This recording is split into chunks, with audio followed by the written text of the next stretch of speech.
Okay, state పాలిటిక్స్కి వస్తే కనుక Telangana CM Revanth Reddy గారు కంటిన్యూస్గా ట్రబుల్స్ ఫేస్ చేస్తున్నారు.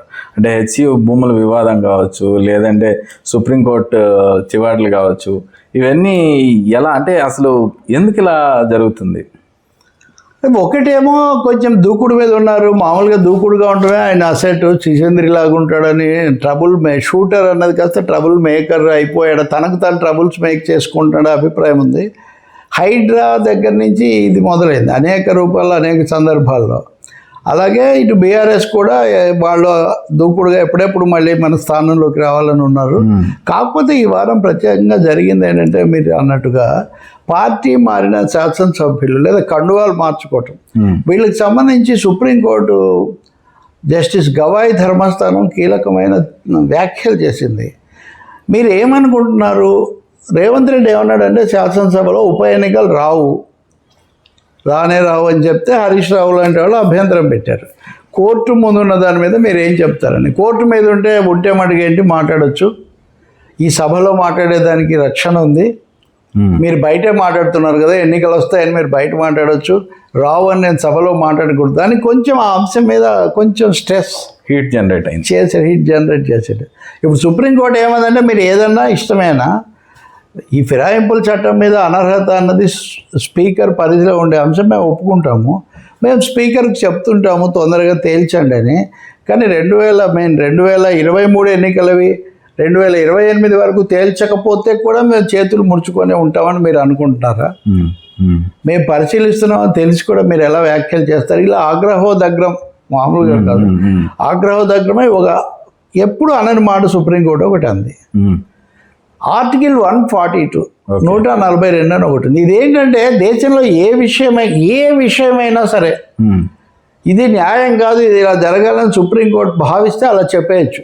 ఓకే, చెప్పింది కనుక చట్టానికి వ్యతిరేకంగా ఉంటే సుప్రీంకోర్టు చెప్పింది అమలు చేసి చట్టాన్ని మార్చాలి. ఓకే, అంతేగాని సుప్రీంకోర్టుకు సంబంధం లేదన్నది లేదు. 142 రాజ్యాంగ రీత్యా సుప్రీంకోర్టుకున్న అధికారం.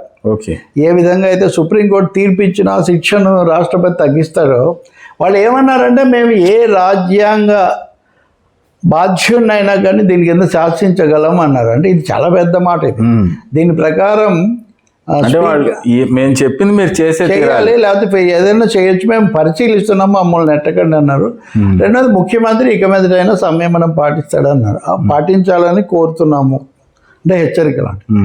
మూడోది హెచ్సియు భూముల మీద మనం చూస్తున్నాం కదా, విద్యార్థుల ఆందోళన, ఇదంతా ముగ్గురే, కేంద్రంలో ఉన్న బీజేపీ, ఇంతకుముందున్న బీఆర్ఎస్, ఇప్పుడున్న కాంగ్రెస్. కాకపోతే ఉరిమురి మీద అయినట్టుగా చంద్రబాబు దగ్గరికి కూడా పోయింది ఇది. 2004లో ఆయన ప్రభుత్వం ఉన్నప్పుడే ఆ బిల్లీరావు అని ఆయనకు ఆ భూములు ఇచ్చారు, తర్వాత రద్దు చేసింది రాజశేఖర రెడ్డి ప్రభుత్వం. అప్పటి నుంచి అవి ఉన్నాయి. ఏదో ఇది ఇంకో చోట ఇచ్చాము అంటే సాంకేతికంగా చట్టబద్ధంగా ఏం చెప్పారనేది వేరు.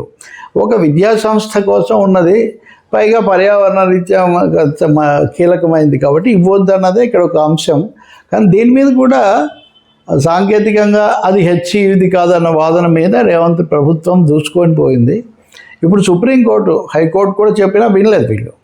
ఎట్టి పరిస్థితుల్లో మీరు ఏం చేయొద్దు, చేతులు కట్టేసింది. ఒక ముక్కలో చెప్పాలంటే హెచ్సియు విషయంలో రేవంత్ ప్రభుత్వం యొక్క చేతులు కట్టేస్తున్నట్టుగా వాళ్ళు ఉత్తర్వు ఇచ్చారు.